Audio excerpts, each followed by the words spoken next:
para os mais técnicos, e eu me incluo nessa, tá? Que querem sempre trazer a vanguarda da tecnologia, implementar o novo feature, porque é legal, etc. Eu vou disponibilizar isso para todo mundo. Essa análise de longo prazo é muito falha. Eu me vejo no meu dia a dia aqui me batendo sobre isso aí, em querendo criar uma coisa nova, mas eu tenho problemas não resolvidos aqui em casa ainda. E é instintivo, né? Principalmente nesse time técnico. Por isso que aí, Paulo, aí você me deu. Eu faço a escada para você. Por isso que aí entra essa posição tão importante do PM de plataforma, que ninguém coloca, ninguém tem.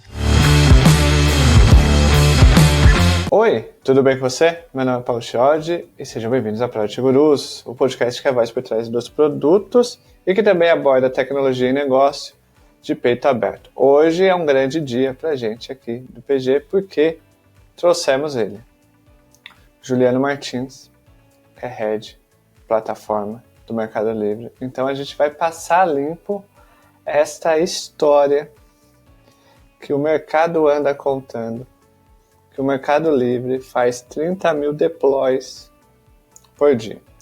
Porque isso é desumano, já diria alguns devs. Seja bem-vindo ao PG, Juliano Martins, tudo bem? Tudo bem, é um prazer estar aqui, obrigado pelo convite. Eu que agradeço. E antes da gente começar a nossa conversa, um recado para você que deu play aqui para assistir esse episódio é que você pode construir uma carreira à prova do futuro com a PM3, liderando produtos mais inteligentes e eficientes com IA. Acesse o link aqui na descrição, cupom de 10%, Product Gurus, tudo junto, e vai lá construir essa carreira e evoluir na carreira de produtos com um assunto que veio para ficar, que é IA. Ô Ju, eu já vou direto ao assunto, a gente já... Porque tem um elefante na sala. Existe. Porque agora tem a rinha de deploys. Não sei se você... A Bolha Dev estava fazendo isso semana passada. Porque saiu uma foto de um PPT da Nubank que eles fazem 6 mil, acho, deploys por dia. Não é 5 vezes menos que o Mercado Livre faz. 30 mil deploys por dia. Centenas de squads em paralelo. Milhares de engenheiros. Que tipo de cultura técnica precisa existir para isso funcionar sem colapsar? Porque se já colapsa com 10 deploys, imagina 30 mil. Sem dúvida. E, bom, dava para ficar falando horas sobre isso aqui, né? Realmente, depois do seu post, nossa, meu LinkedIn bombou. Todo mundo veio fazer essa pergunta, mas como assim, né? É surreal, né? E aí isso nos motivou a escrever um artigo lá no Medium, depois a gente reposta aí, que explica um pouco melhor sobre isso, tá? Mas a resposta direta para técnicos, né? O Mercado Livre não considera como deploy somente o ato de pegar uma aplicação e subir ela para um ambiente, seja teste, QA, produção, etc. Nós temos outros critérios aqui, como, por exemplo, subir uma alteração em algum serviço, por exemplo. Então a gente detalha isso aí lá no nosso post para jogar a luz a isso aí, tá? Mas eu diria que se a gente for entender na definição clássica de deployments de aplicação mesmo, a gente deve estar chegando em um número de 20 mil, alguma coisa assim, o que também é absurdo, certo?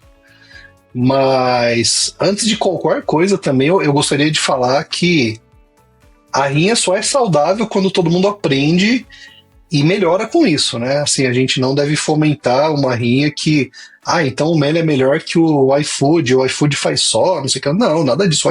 O iFood também faz cada coisa muito legal. Aí foi justamente o que você falou também lá naquela rinha, pô, vamos pro lado positivo, vamos entender o que cada um faz legal, aprender. Mas a resposta técnica é basicamente essa, tá? Que a gente explora lá no Medium. E assim, o que tá por trás disso pra ninguém ficar maluco aqui? São mais de 20 mil pessoas codando, né, e fazendo esses deploys que são complexos pra caramba, independente de ser uma aplicação, uma configuração, ou seja lá o que for, é a nossa cultura de plataforma. Então, aqui no Mercado Livre, tudo que se desenvolve de uma plataforma chamada Fury, que depois a gente fala um pouquinho mais sobre ela, e é ela que garante que os desenvolvedores possam dormir tranquilamente, quando possível, nem sempre é possível, né? Temos fatores externos às vezes aí, mas ela gerencia desde o momento zero da criação de uma aplicação do usuário até o momento de monitoramento, scale, upscale, downscale, passando aí no meio do caminho pelo deployment, certo? Que pode ser de diferentes tipos, pode ser desde um all-in, que é um deploy que baixa tudo e sobe tudo de novo, que obviamente não é feito em produção, salvo em casos muito específicos, até passando por um blue-green, um canary, um safe, que a gente diz que faz algumas medidas de negócio e toma algumas decisões aí. Então, basicamente, essa cultura de plataforma, de fazer o desenvolvedor focar no seu produto, no seu código e não na infra, que permite que a gente tenha esse ambiente sano aqui e chegue nessa volumetria de forma bem, bem tranquila. Você falou do famoso Fury, não? Muita gente vê como uma plataforma interna do Mercado Livre, mas parece que quando a gente pesquisa mais sobre, no artigo do Medium que vocês escreveram, no texto que eu escrevi e pesquisei sobre, me parece que vai muito além, né? É meio que um core, seria o coração do Homem de Ferro do Mercado Livre, né? Aquele ali no meio da armadura. Que problemas reais o Fury resolve para os times? Além da velocidade, né, de implementação. Eu diria que o primeiro problema que ele resolve é deixar que a pessoa de tecnologia foque no seu produto. A pessoa de produto também foque no produto. É meio redundante. Mas por que eu fiz essa confusão aqui na resposta agora? Eu não falei que o desenvolvedor foque em entregar valor. Porque no comecinho mesmo você falou a palavrinha mágica aí, AI, né? Então, o Fury não está possibilitando que não somente o desenvolvedor vá lá e suba um código-fonte, mas também as pessoas de negócio codem, entre aspas, aí, resolvam os seus problemas, criem workflows lá com ferramentas estilo low code ou no code, arrastando caixinhas, criando integrações em modo textual, desenvolvam, por exemplo, a ferramenta que vai responder chamados do desenvolvedor, do usuário lá do marketplace, que vai interagir com alguém que quer fazer um investimento lá no Mercado Pago, por exemplo. Então o Fury, ele não está empoderando somente os desenvolvedores, mas também como as pessoas de produto que têm zero ou pouquíssimo conhecimento de tecnologia mesmo. Então, fazendo analogia com a armadura do Homem de Ferro, o Fury não é só esse catálogo no qual as pessoas vão lá e fazem, como se fosse no marketplace de tecnologias, eu quero um S3, eu quero um banco de dados, e sabe? E aí começam a construir tudo. Não, ele é uma ferramenta realmente no-ops, que a pessoa se preocupa em desenvolver o seu produto. Aí, de novo, para a pessoa de não tecnologia, ela vai lá arrastando caixinhas. Para o desenvolvedor tradicional, ele fornece o scaffold básico na tecnologia que a pessoa selecionou, cria a infraestrutura na tecnologia que a pessoa necessita, no serviço e assim por diante. Só que por trás de tudo isso, o Fiori gerencia essa infraestrutura. O desenvolvedor padrão do Mercado Livre, o desenvolvedor de produtos aqui, ele não vai lá escalar um banco de dados, ele não vai escalar um servidor, escala zero, enfim, o Fiori vai tomar conta disso aí. E o time de plataforma é responsável por manter esse motor, digamos assim. Então, fazendo uma analogia com o que se conhece tradicionalmente no mercado, muitas pessoas falam, nós temos uma IDP, mas o que é IDP, Internal Developer Platform, das pessoas? Nada mais é que um backstage no qual as pessoas selecionam tecnologias e aí tem toda a carga cognitiva de continuar gerenciando elas, tá? Ou o time de plataforma, ou o time de DevOps das empresas ainda tem essa carga cognitiva. Aqui não, aqui o Fiori gerencia tudo e os times de plataforma, obviamente, são responsáveis por continuar criando o Fiori e gerenciando esse motor, certo? E talvez uma analogia bem simplista para talvez explicar um pouquinho melhor. Então, eu tenho uma aplicação que eu vou precisar armazenar arquivos, tá? Fotos, imagens, sei lá, qualquer coisa. A minha aplicação vai interagir com uma API do Fiori, uma SDK e assim por diante, mas por baixo dos panos lá, eu não tenho ideia do que existe. Claro, como técnico eu posso ser, deve estar indo para um S3, enfim, mas eu não preciso me preocupar com isso. O Fiori vai gerenciar para mim, eu me preocupo em manter realmente a minha aplicação. Então dá para se entender que o Fiori é uma camada de abstração entre os microserviços, os aplicativos dos usuários e os providers de nuvem, os providers de serviços como Datadog, New Relic, OpenAI e assim por diante. Mas voltando para sua pergunta que disparou isso, eu diria que o principal problema que ele resolve é tornar as pessoas produtivas, focando no que eles têm que fazer para agregar valor para o negócio. E aí, além de tudo isso, a gente pode falar de segurança, custos e assim por diante, porque o Fiori traz todos os guardrails necessários e imagináveis para se ter um ambiente mais sano, um ambiente eficiente. Um exemplo bobo. Ninguém aqui interage com a OpenAI, com o Gemini diretamente. Tudo passa por um gateway do Fiori. E esse gateway, ele cuida de rate limit, throttling, cuida para ver, o Shod está desenvolvendo uma app, tentou mandar um dado PII, um dado sensitivo, não deveria, parou no gateway, por exemplo. Então esse é um exemplo de uma camada aí de segurança / custos. O Fiori vive gerando também uma coisa que a gente chama de acionáveis.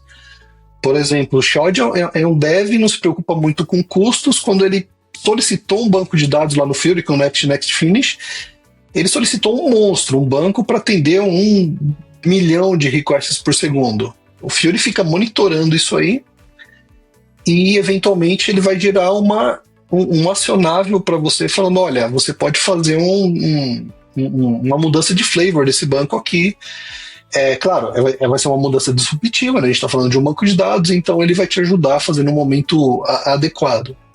E isso vale para todos os demais serviços do Fiori, tá? Ele vive inspecionando isso aí. E muita coisa. Obviamente, a gente já está aplicando AI para buscar essas oportunidades, e muita coisa é um emaranhado de if, são códigos, sei lá, Python, JavaScript, que os Platform Engineers desenvolveram mesmo, tá? Então tem de tudo. A maioria das empresas, a gente vai entrar agora num tema meio delicado, Ju, porque a maioria das empresas ela trata engenharia de plataforma como um time de suporte, né? Deu pau, não sei o que lá, abre o ticket para o time de plataforma. No Mercado Livre, não só no Mercado Livre, mas coincidentemente, quando você para pesquisar as grandes empresas, e aí eu falo tanto aqui nacionais como internacionais, existe o frisson da IA, mas essas grandes empresas elas já entenderam que IA é uma plataforma, uma ferramenta da plataforma, e não uma ferramenta qualquer. Então ela inclui dentro da plataforma o que faz aumentar a eficiência e produtividade, potencializando ali a plataforma dela. Coincidentemente, olhando para o Brasil, a gente tem algumas empresas que não tem como a gente falar o contrário, né? Mercado Livre, Nubank, iFood, o próprio Itaú, são empresas consideravelmente grandes e que têm como a plataforma o seu core. Como foi o processo para elevar a área de plataforma ao status estratégico? Porque eu acho que eu fiz um post recentemente falando que legal a IA, inteligência artificial, mas as empresas precisam entender sobre plataformização. É aí que está o change the game atualmente. Possivelmente eu responderia com uma palavra: impacto. Assim, o que mudou? O que fez mudar essa visão? Quando a gente começou a mostrar o impacto que uma plataforma tinha no resultado da empresa, tá? Que não adianta você mostrar somente o impacto, chegar para o seu executivo e mostrar o lead time, o mean time to recovery. Isso é lindo pra gente, né? Para os nerdolas, né? Mas o board não quer saber disso. O board quer saber quanto tempo demorou para lançar a nova integração com o Pix parcelado e quantos por cento eu fui mais rápido que o concorrente e assim por diante. É isso que move a agulha, né, no final do dia. E dito isso, eu volto para 11 anos atrás, que é quando o Fiori nasceu. Tá? Vou tentar ser o mais objetivo possível, tá? De novo, dá uma live gigante aqui. Mas assim, por que o Fiori nasceu há 11 anos atrás? Porque nós tínhamos a Estrela da Morte da Netflix, que é um desenho famoso de microserviços se comunicando, que mostra um ambiente zero administrável, com vários problemas de custos, segurança e assim por diante. Era um ambiente que os desenvolvedores tinham liberdade absoluta para escolher tecnologia e a gente não escalava mais, né? Então o Fiori nasceu para começar a padronizar tecnologias, padronizar um pipeline de build e deploys. Nasceu com utilitários para inspecionar custos, inspecionar temas de segurança e assim por diante. Só que quando ele nasceu, era uma área de algumas pessoas muito técnicas aqui no Melion. Eu nem estava aqui, tá? É a história que eu aprendi, porque tem lições muito valiosas aí. Ele foi proposto para algumas squads, vamos chamar de squads, ou equipes, enfim, que tinham problemas de time to market. Principalmente, esse era o problema a atacar. E por que tinham esses problemas? Porque tinha uma salada de tecnologias. O Joãozinho foi lá e criou uma aplicação com PHP, com MariaDB, e ninguém mais queria usar PHP aqui. Falei PHP justamente para dar polêmica, tá? Porque a gente não usa aqui no Meli. Deixem nos comentários aí, que a gente fala o porquê.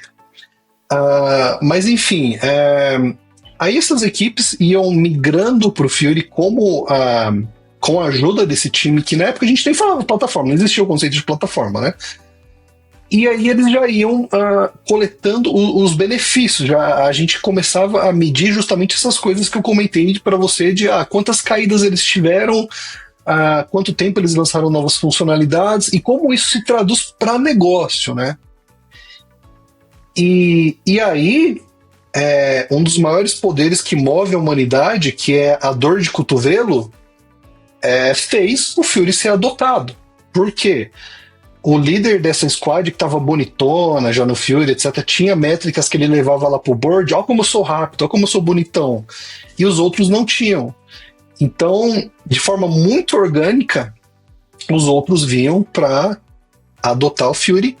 Isso gerava outro problema, né? A equipe do Fury era pequena, não tinha suporte decente, a gente não via o Fury como um produto na época. Então, assim, a gente foi aprendendo aí no decorrer desses 11 anos. Então, assim, talvez aqui já tenha essa grande lição aí de mostrar números que impactam no negócio, né? E eu vou aproveitar e fazer um gancho aqui, porque você viu que eu falei que começamos aqui padronizando esteiras, padronizando pistões de segurança e assim por diante. E eu vejo quase todo mundo hoje começando com um bendito catálogo, sabe? É porque eu acho que eles acham que é fácil instalar o Backstage, criar um catálogo.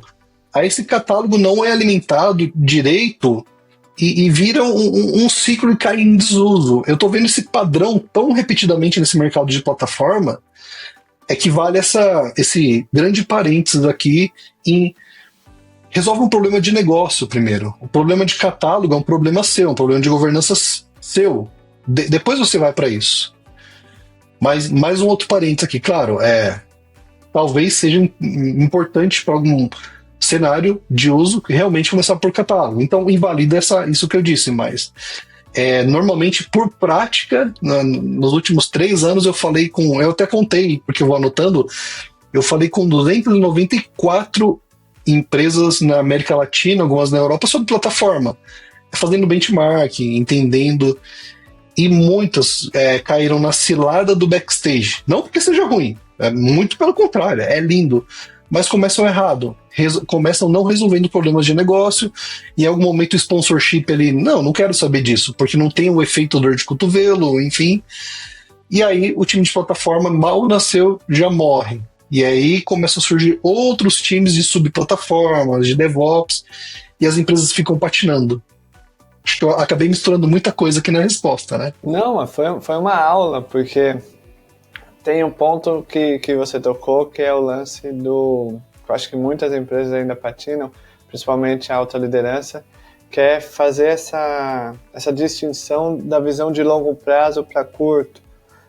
Tem coisas que você precisa resolver agora, mas tem outras coisas que enquanto você resolve agora, você vai estruturando uma base para você ter a longo prazo uma velocidade maior, uma escala maior, uma forma de expansão muito mais segura do que o Bumba Meu Boi, que muitas empresas fazem, né? Que é chutar a bola e sair correndo, ei, vambora. Aí faz war rooms e tal, sei o quê, e aí os devs têm que trabalhar no final de semana.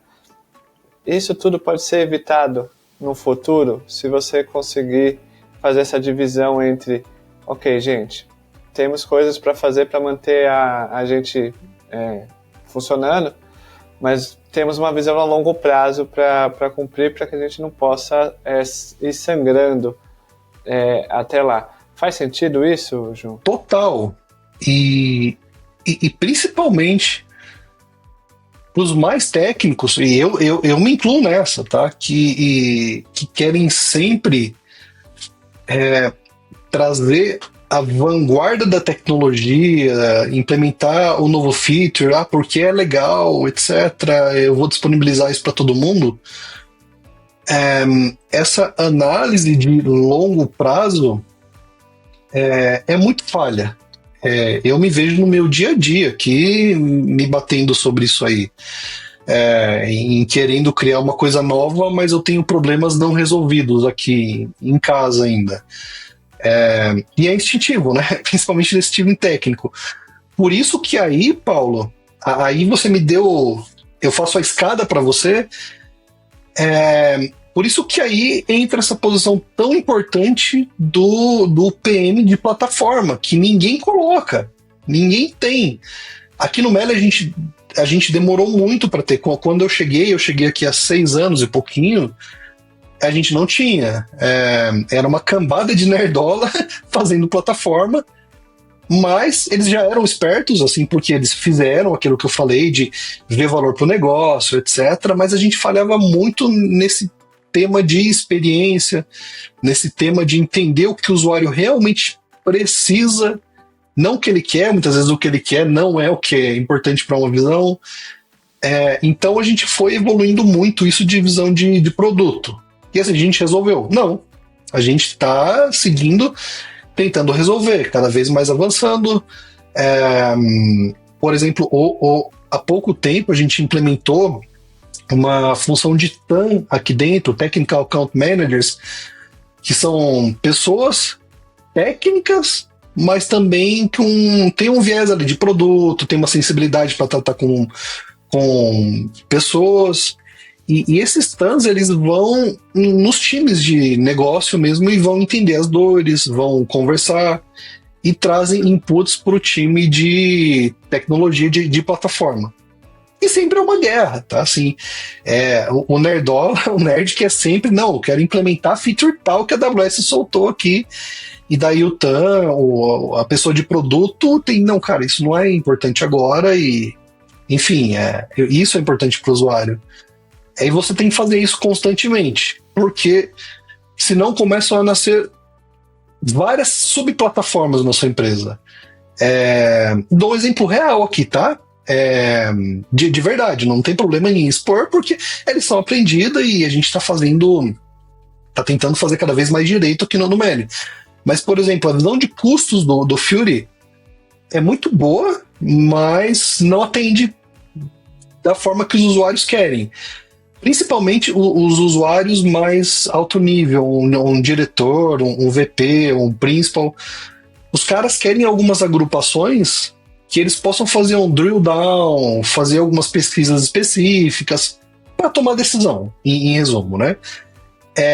E como isso é ruim no Fury hoje, não é legal, tá longe de ser ideal, lá em Mercado Pago nasceu uma pseudo-plataforma que fez isso para os caras.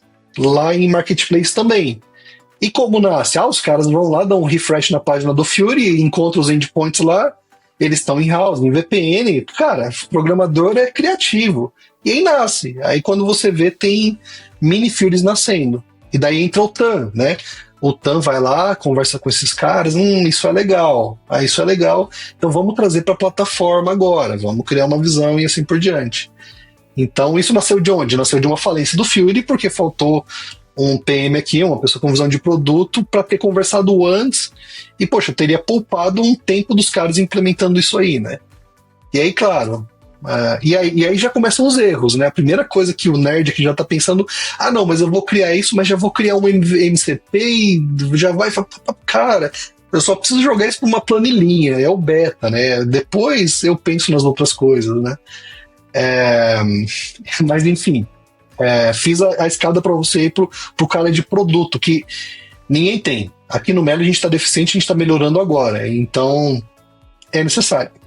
E como você descreve, a forma que você descreveu agora, essa pessoa, ela me fez... Porque hoje eu tô muito nostálgico com a Marvel, hein? Já falei do Homem de Ferro, bons tempos da Marvel fazendo bons filmes. A forma que você descreveu essa pessoa me lembrou os agentes do tempo da TVA, do Loki, né? Que aí começa a ter umas ramificações do Fury, aí vai o cara e fala assim, viu, campeão, corta isso, linha principal do tempo aqui, vambora, existe aqui uma linha mestra, vamos seguir, vamos incorporar isso daqui, que é bem interessante. Porque quando a gente olha, agora a gente vai entrar no coração do Fury, no coração da plataforma, porque quando a gente olha, os números são impressionantes. Não tem como alguém olhar esses números e falar, ok, e ficar meio natural assim ao ver esses números. A gente está falando de uma arquitetura massiva de microserviços. Algo em torno de 24 mil. 35 mil hoje. 35 mil microserviços. Isso Isso é absurdo. Se a gente for... Mas faz sentido quando a gente olha para o tamanho do Mercado Livre. O que vocês aprenderam sobre governança, versionamento, escalabilidade com 35 mil microserviços, ô Ju? Porque tentativa e erro nisso daí é preju, não? Sendo bem direto, eu acho que a principal lição é que quando a gente empodera, dá poder às pessoas, só que com isso dá a responsabilidade para elas, fazendo o gancho aí com a Marvel, ó, tio bem aí, né? Nesse ambiente que tende a ser caótico, o caos não se espalha, porque as pessoas passam a ter a certeza que, ok, aqui eu tenho uma liberdade absoluta, só que eu sei que se eu fazer uma caca aqui, eu vou ser mandado embora. Sei lá, vou ser penalizado. Alguma coisa ruim vai acontecer. O Thanos vai estalar os dedos, sei lá, vai dar ruim, certo? Então, eu diria que dá esse poder num ambiente que ninguém aqui tem que abrir uma Gmod para fazer alguma coisa, para criar uma infraestrutura, para fazer uma alteração. Qualquer pessoa pode ir lá criar um recurso. Só um parênteses aí, qualquer pessoa, quando você entra no Meli, você tem alguns níveis de permissão no seu projeto e nos aplicativos que compõem esse projeto, tá? Esse nível de permissão é desde o viewer, committer, deployer, e aí vai subindo, tá? Mas se você já é um deployer, por exemplo, você já pode ir lá e criar um recurso, um banco de dados e abraço. Assim, você não tem um bloqueio nenhum para isso. E claro, aí se você não pode nesse nível deletar uma aplicação, baixar, então aí vai dependendo dos níveis, tá? Mas no final do dia, o cara, o dono da aplicação, ele pode deletar a aplicação que lista os produtos lá no carrinho agora, nesse momento. Claro, o Fury tem umas travinhas lá, você vai clicar, ele vai falar, tem certeza, umas 10 vezes, e daí na última vez ele vai falar, opa, não, eu não vou deletar porque eu tô vendo que tem tráfego ativo aqui. E é tráfego produtivo, então aí a plataforma vai salvaguardar isso aí. Mas ele tem o poder, né? Então, por que o caos não se instaura? Porque as pessoas têm responsabilidade muito clara desde o dia 1. Isso aí é muito mais cultural do que sistemático, embora tenha, de novo, os bloqueios aí do Fury. Eu diria que a gente resolveu isso de forma a tratar a nossa cultura. Então, a gente sempre aqui tem alguns eventos, inclusive amanhã a gente vai começar um evento que chama Uptime Days, que são eventos globais para o Meli em tecnologia, que a gente fala de boas práticas para manter um uptime, por exemplo. Tem vários treinamentos e a gente sempre sai com acionáveis disso aí. Desde, por exemplo, você tem que ter um pré-mortem na sua aplicação, tem que ter uma cultura de fazer pós-mortem, você não deve ter operações que são invocadas desde endpoints, por exemplo, isso é muito propenso a erro, sempre tem que passar realmente pelas camadas do Fury, de aplicação, etc. Mas eu diria que é isso, Paulo, assim, a cultura que toca nesse tema aí, de você gerar uma governança. E quando eu faço benchmarks com várias empresas, quando eu estou mostrando o Fury lá e falo, vou criar um banco de dados aqui agora, todo mundo se ingela, assim, fala, mas cara, você nem mostrou quanto vai custar. O cara foi lá e simplesmente criou. Vocês também não fazem esse tipo de controle? Não, também. Então, tanto quanto a segurança, uptime, etc., mas quanto a custos também.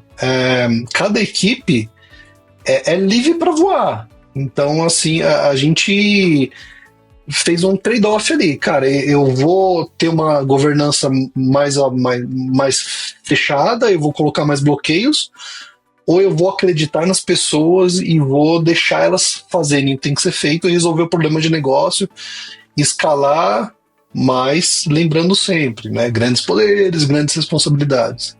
E tem funcionado muito bem, tá? Nesses últimos anos. Quais são os trade-offs mais críticos que vocês enfrentam entre autonomia de squad e padronização? Eu diria que por ter uma plataforma que tenta ser o mais multi-cloud possível, mais multi-region possível, etc., um trade-off que a gente tem é eventualmente não disponibilizar os últimos recursos de uma feature, de um serviço de um parceiro, seja AWS, GCP, enfim, porque isso no final do dia passa por uma abstração do Fiori ali, que para eu implementar eu tenho que primeiro avaliar e aí depois o time de plataforma vai e implementa, e aí depois ele disponibiliza para todo mundo. Dou um exemplo prático disso. É um trade-off técnico nesse caso, né? Um exemplo prático é que nosso sistema de fila, que a gente chama de BQ, tem algumas limitações conscientes que o time de plataforma escolheu ser assim, e com o tempo a gente vai melhorando ele. E o pessoal que vem de mercado que usava Kafka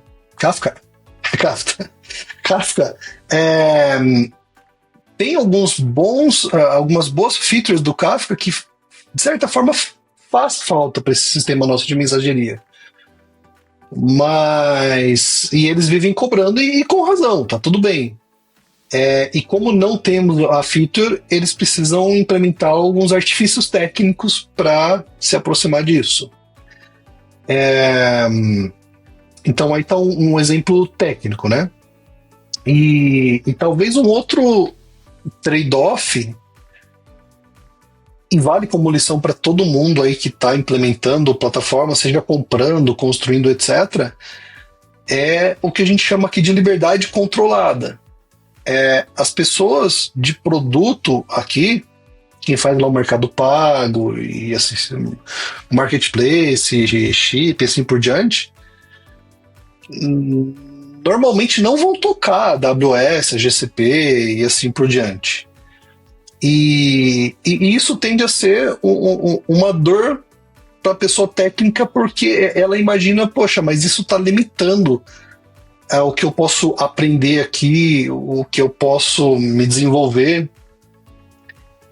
Então, a gente trabalha muito em contar para todos aqui que assim, isso não é um limite, porque no final do dia, o Fiori é um ferramental que quem vai desenvolver vai ter que ter uma base muito sólida para fazer uma aplicação parruda. Enfim, vai ter que conhecer de arquitetura, saber quando usar, sei lá, uma fila ou um chave-valor, vai ter que conhecer teorema de Cap e tudo mais.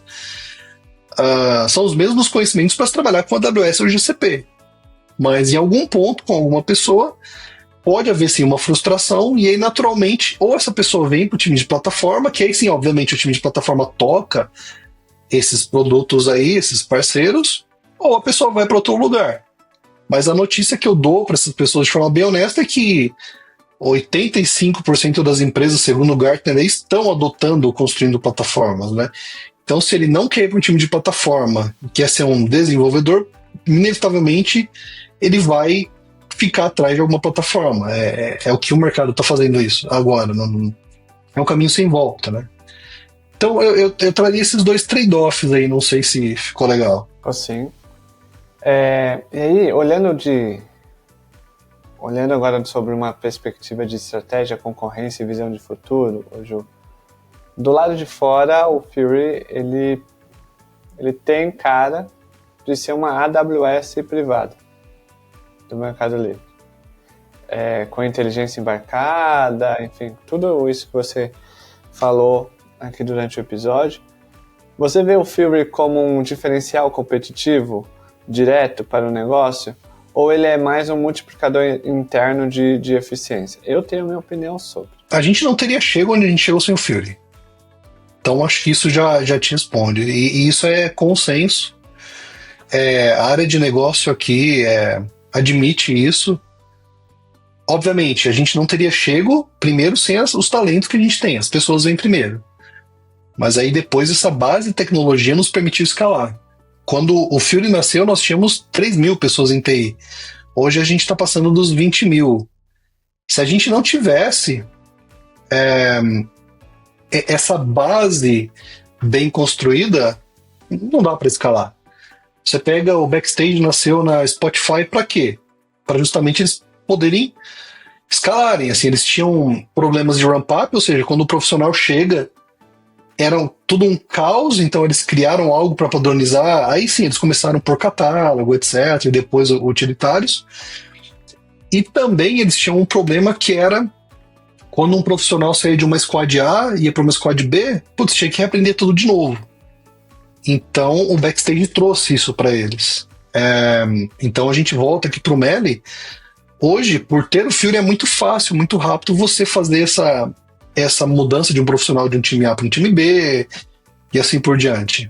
E reagir a incidentes, continuar evoluindo. Quando você tem um time que precisa construir uma nova feature, em minutos ele vai lá no Fury, cria toda uma infra e não só, assim, eu diria, se você pegar qualquer produtinho de mercado, que tem produtinho, mania de falar, não é diminuindo o valor, tá? Mas tem vários produtos do mercado hoje que já te ajudam a gerar um cluster Kubernetes, gerar uma infra bem legal, enfim. Mas a gente tem que entender algo que o técnico às vezes não entende, que a gente não está falando só de gerar infra, mas a gente está falando de manter, de atualizar, de ver se o custo está adequado e assim por diante. Então, é muito mais do que só uma ferramenta que vai gerar infraestrutura, e esse é um erro muito comum que as pessoas cometem. E quando começam a pensar, não, para que eu tenho uma plataforma? Só para gerar infraestrutura? Isso eu tenho ferramentas aqui que estão fazendo isso, ainda mais com AI. Então, é o famoso buraco é bem mais embaixo. Mas, com certeza, o Meli não teria chego com a eficiência que chegou sem essa plataforma. Quantas, assim, só uma questão de números, Ju, a gente descobriu aqui que são 35 mil microserviços, 30 mil deploys, certo? 18 mil devs, é isso? Quantos PMs tem, você sabe? Assim, a gente não tem a função de PM aqui. O que a gente tem? Vamos separar time de plataforma e time de delivery, tá? Primeiro eu vou falar do time de plataforma, que corresponde aproximadamente a 10% de toda essa população de TI, né? Esse time de plataforma tem lá engenheiros de nuvem, engenheiros de segurança, experts em machine learning, engenheiros de software, back-end, front-end, SRE, etc. E aí, dentro dessas carreiras, eles têm um Y lá que ou a pessoa vira um PL, um Project Leader, ou a pessoa vira um Tech Leader, e aí vai escalando até chegar num Principal, diretor, assim por diante. Então, a gente não tem o chapeuzinho de PM. Alguns desses PLs, aí sim, eles assumem essa role de produto, certo? E falando em plataforma, que é onde eu posso falar com mais propriedade,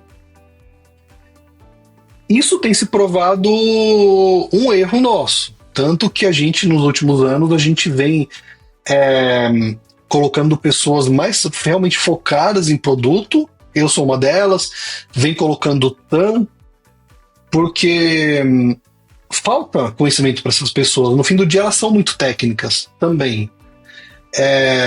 E agora falando do time de delivery, que é 90%, 85% de todo mundo, ou seja, quem faz o produto final, nós não temos, o Meli não tem assim, uma fórmula, assim, todo time tem que ter X posição, etc. Então, por exemplo, se no meu time de delivery eu quero ter a função lá do QA, eu tenho. Se eu não quero, eu não tenho. Enfim, é muito livre mesmo como eles podem formar, certo? Mas normalmente segue esse esquema que eu comentei com vocês do PL e TL e crescendo. E o PL também é uma pessoa que vai crescendo e começa a colocar o chapeuzinho de Product Manager, certo? Mas em algum momento, algumas equipes dessas podem sim ter realmente um Product Manager de cadeira, de carreira, e existem alguns aqui, tá? Mas eu não sei dizer uma proporção.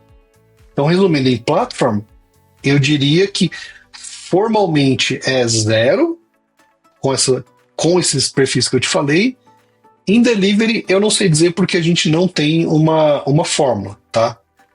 Então, é bem aberto assim, a resposta, tá? É diferente de algumas empresas tipo o Google, que eu escutei de algumas pessoas de lá que para os projetos parece que tem que ter uma proporção lá de um PM para X produtos ou X pessoas, alguma coisa assim. Mas aqui no Meli a gente não tem, e assim, a gente não quer inferir nisso também para realmente deixar que os times tenham liberdade e sigam o fluxo que eles acreditam que seja melhor para o produto deles, porque quem melhor conhecer o produto do que eles mesmos, né? Então, inclusive, a gente não infere em metodologia também. Então, sei lá, tem um time que quer seguir Kanban, Scrum, Go Horse, são livres, tá? No final do dia, eles vão seguir as técnicas, o que o Fiori impõe tecnicamente para eles. Por exemplo, como a gente gerencia código-fonte, assim por diante. Mas em processo também é muito, muito livre, tá? A gente fala muito sobre IA, e a gente não falou muito sobre IA nesse episódio porque a gente focou em plataforma. Mas existe um número que eu gostaria de falar com você, que é sobre GitHub Copilot. Quantos devs usam, ou você tem, assim, na cabeça? Porque o pessoal lá da gringa gosta desses tipos de número, tá? Que é percentual de linha de código criada com IA. Existe esse número? Deve existir o percentual de linha criada com IA, tá? Mas eu acho não. Pra mim não diz nada isso aí. Eu nem olho e ninguém aqui no Meli olha, né? Mas enfim, assim, hoje todo mundo pode usar o Copilot do GitHub. Eu acho que a gente deve estar chegando em uns 12 mil desenvolvedores. Mas eu diria que o que pegou aqui mesmo é o Cursor, ou Cursor, enfim. Inclusive eu estou usando bastante. Como isso tá legal, né? Nas mãos de um cara mais sênior, né? Aqui eu deixo super uma opinião pessoal aqui, que eu acho que o Júnior não está preparado para isso ainda, talvez nem o pleno, a gente tem que ir com cuidado, né? Mas enfim, então assim, eu diria que são essa quantidade de pessoas. Mas assim, quando eu falei de linhas de código, eu não tenho ideia e isso não importa. Assim, quantas horas foram economizadas com AI? Quantos agentes foram criados? Não diz muita coisa, assim, porque no final do dia a gente tem que ter uma medida corporativa, que é uma medida, um KPI, que é o quê? Cara, com o AI a gente tem que produzir 3 vezes mais. Ponto final, essa é a medida. Tá? Tá, mas como que eu meço 3 vezes mais? Eu tenho X entregáveis por quartil, eu tenho que ter 3X. Ponto, é simples assim, isso é o que o executivo vai olhar lá no final do dia. porque AI tem sim que ser incorporada e a gente tem que perseguir essa medida. Inclusive, isso é verdade, tá? Não é um exemplo que eu tô dando. E 2 outputs são aceitáveis, né? Output 1 é eu conseguir atingir as 3 vezes mais. O output 2, eu não consegui, mas eu entendi o porquê eu não atingi. Também é aceitável. E aí eu vou trabalhar no porquê eu não consegui atingir. E aí, claro, quando a gente vai descendo o nível dos times, aí começam a aparecer outras métricas que são importantes. Sim, por exemplo, o tempo que um projeto está levando da ideia para a produção, a quantidade de incidentes, a velocidade de resolução de um incidente. E aí sim são medidas importantíssimas que você consegue confrontar quem está usando o ferramental de AI e quem não está. E por ferramental, entenda-se uma infinidade. Pode ser o cursor, pode ser a ferramenta de troubleshooting, o que seja que as pessoas estão usando, tá? Um outro exemplo, exemplo importantíssimo, quanto que eu reduzi de custo de infra, por exemplo. Aí são algumas medidas que começam a fazer sentido. Porque o resto, essa linha de código aí é totalmente... chama-se de métrica de vaidade, né? Vanity metric. E a gente tem que perseguir as métricas de impacto. Então, eu iria por isso. Aí com a moda dos agentes aí para compra, para suporte... Tipo, o iFood lançou agora, muito legal a iniciativa de comprar pelo WhatsApp, a Magalu lançou também. Então, o que tem que medir? O NPS disso, assim, quanto tempo, assim, como está a satisfação da pessoa resolvendo um problema, fazendo uma compra via chatbot versus no app, por exemplo. Em quanto tempo eu tô resolvendo um problema via chatbot versus um humano.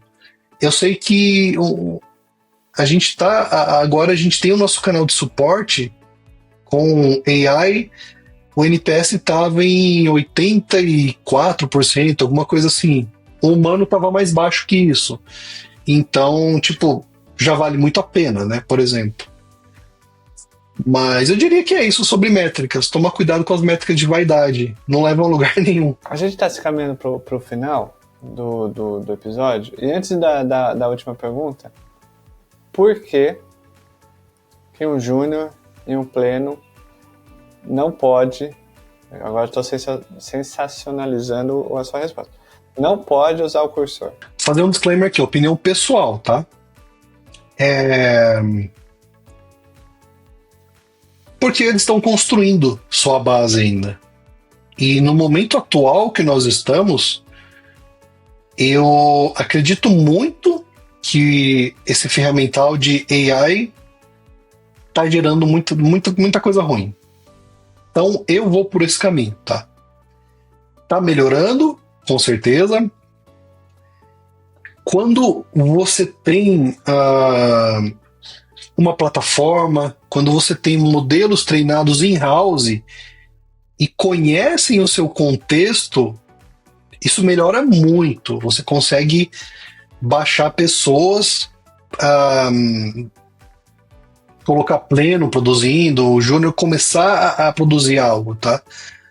Mas, inclusive, eu acho que não, assim, não deve ser utilizado para produzir um código de produção, um código profissional. Por outro lado, eu acho que no seu dia a dia, para você aprender, é fantástico, porque você consegue pedir uma explicação ali em real time. Assim, a gente aprende muito baixando repositórios do GitHub, né? Então, esse trecho de código aqui que eu tô marcando, o que ele tá fazendo? Me ajuda a entender. Então, você começar a conversar com a máquina e, claro, sempre entendendo melhor, sempre verificando, é muito positivo, isso eu não tenho ideia. Mas quando eu faço essa afirmação, de novo, na minha cabeça, eu tô falando de código produtivo, né? Tanto que tá nascendo um novo profissional aí, que é o Vibe Code Cleaner, né? que são pessoas que estão se especializando em limpar o que as pessoas estão criando aí no vibe code de qualquer maneira, tá? É até hilário, mas você já encontra muito profissional assim. Então é isso, opinião muito pessoal mesmo, tá? Mas não deixem de usar, porque tem até uma frase que alguém falou, não lembro quem, que é: a AI não vai demitir as pessoas, né? A AI vai demitir quem não sabe usar a AI. Então é um caminho sem volta. Ponto. Independente de ser bolha, aí as pessoas começam a misturar tudo, né? Falam, mas não é bolha, não vai acabar? Aí já é outro assunto. Para mim é uma bolha, um modelo. O modelo eu também concordo, que é uma bolha, vai dar ruim em algum momento, mas esquece, a AI veio para ficar. Vamos estudar, vamos aprender e usar como aliado, né? Aí bolha dá pra gente gravar uma outra live, né? Isso vai ser até bom para os nossos investimentos, entender quando investir, quando sair. Eu tenho uma opinião meio assim sobre a bolha. Eu já fiz a previsão, alguns meses atrás, que a bolha estoura em 2 anos. Em 2 anos a bolha estoura, dado o que a gente está vendo aí, né? Semana passada teve uma atualização de preço, a OpenAI, que foi uma cortina de fumaça, porque no mesmo dia teve o anúncio de uma nova percentual da Microsoft na OpenAI. Agora a Microsoft é dona de 27%. Saiu algumas informações que Google e Amazon são donas de pedaços da Anthropic, ali 8%, 9% ou 6% do Google. Então, é aquela coisa que a gente já viu nas outras bolhas, né? A movimentação das grandes para incorporar aquelas que já validaram o modelo de negócio para poder puxar, e aí a bolha estoura, e aí poucas empresas continuam fortes. A bolha.com surgiu a Amazon, né? Foi na bolha.com que surgiu a Amazon, ela saiu, eBay, Amazon e assim por diante. Enfim, mas existe todo um padrão que quando a gente está falando de bolha, a gente tende a não olhar, né, para os padrões passados. Já diria Steve Jobs, olhe para trás e conecte os pontos. Bolha da NFT, bolha enfim, do multiverso, do Mark Zuckerberg lá, metaverso, bolha.com, bolha da cripto também, que teve a bolha ali, enfim, tem várias, o histórico dá pra gente encontrar padrões. Para terminar, Ju, que conselho você daria para quem está liderando a área de plataforma ou engenharia em uma empresa que ainda não escalam, mas que querem chegar nesse nível de maturidade? O conselho 0, eu já até falei lá no comecinho, resolva problemas de negócio. Deixa o nerd guardadinho no armário lá, e entenda o que está doendo na empresa, tá? E quando eu falo aí para deixar o nerd guardadinho no armário, é para você ir com esse olhar de produto, porque você está construindo um produto para resolver esse problema da empresa, tá? E qual é o problema? Aí não sei, aí cada empresa tem o seu problema, é time to market, é segurança, é grana, enfim, pode ser um milhão de coisas, tá? Evite cair na cilada do... essa é uma dica que eu daria, não cair na cilada do aqui tá tudo resolvido. Explico melhor. Naqueles benchmarks que eu fiz com quase 300 empresas lá, é tão comum você ir falar, principalmente com o DevOps, que tem a cabeça mais fechada, e ele sempre tem o discurso, não, mas isso eu já resolvi. Meu pipeline de CI/CD já está resolvido. O FinOps já está resolvido. Mas, cara, os caras não são abertos para entender que, cara, não, você não resolveu. Assim, se coloca numa cadeira da humildade aí, tenta olhar para a empresa como um todo. Você não resolveu quando você precisa de 3 semanas para subir uma infra básica e seu programador lá no fim tem que ficar fazendo gambiarras, enfim. Então, faz uma releitura. É um padrão super comum isso que eu até chamo internamente aqui do síndrome do já resolveu, né? Enfim. E quando eu falo, voltando para o ponto 1 de resolver problemas de negócio, né? É medir bem, de novo, vou ser repetitivo, mas isso eu acho que é uma lição de ouro para você fazer um time de plataforma vingar, crescer. É realmente ter números que provem isso. E daí as pessoas falam, mas eu nem criei a plataforma ainda, como que eu vou ter número? Não! Pensar como produto. Você tem que fazer como se fosse se preparar para um IPO aí, enfim, você tem que fazer um estudo de revenue, de ROI do seu produto, da sua plataforma. Talvez eu tenha prejuízo aqui, mas daqui X tempo as pessoas vão ser mais rápidas, etc. Eu vou ter lucro, assim, sei lá, um programador vai fazer o trabalho de 2 porque ele não vai ter que ficar escalando clusters Kubernetes, enfim. Não vou ter que pagar X horas extras, porque quando a cloud cair, é o time de plataforma que vai resolver e assim por diante. Busca esse impacto direto no bolso, principalmente. E talvez para fechar, eu diria, estude com muito carinho se você vai comprar ou construir. Porque, de novo, eu vejo muitas pessoas caindo na utilização do backstage, porque, de novo, é uma baita ferramenta, é algo muito legal, mas eu diria que depende do tamanho da empresa, ele não é muito adequado.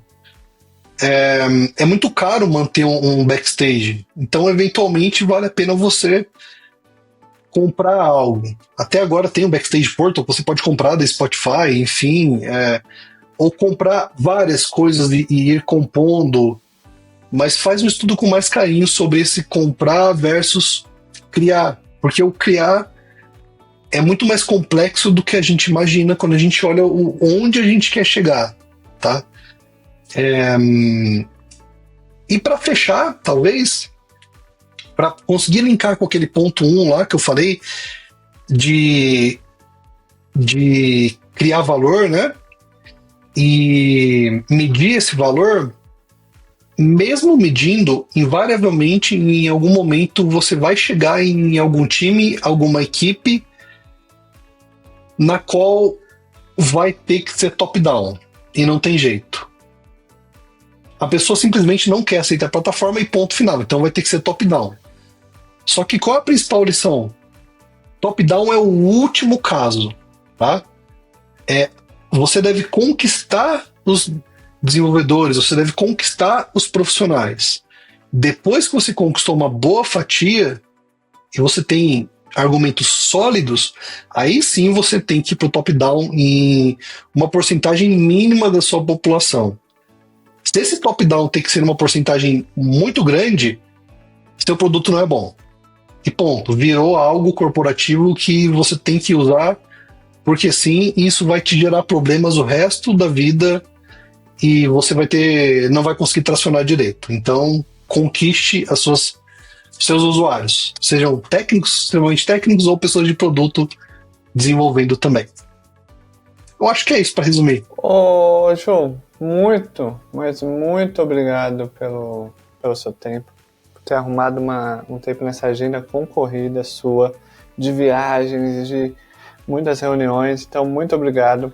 Acho que a gente conseguiu trazer um complemento muito bacana para os textos aqui. Então, tanto o meu texto como o escrito no Medium tem um complemento agora muito mais aprofundado aqui. Então, muito obrigado, viu, João? Eu que agradeço. Você volta mais vezes, certo? Quando quiser. O Ju vai voltar mais vezes para falar sobre plataforma, para fazer polêmicas também, porque eu já achei o caminho da polêmica pro Ju, hein? Vibe Code e Júnior e Pleno usando IA para codar, certo, Ju? Vibe Code com Júnior e Pleno produzindo em PHP. Então o próximo episódio com Juliano Martins vai ser sobre como codar com IA sendo pleno em PHP. E assim vai dar um curso na Hotmart que o Ju vai vender sobre PHP com IA. Beijos, tchau, fui.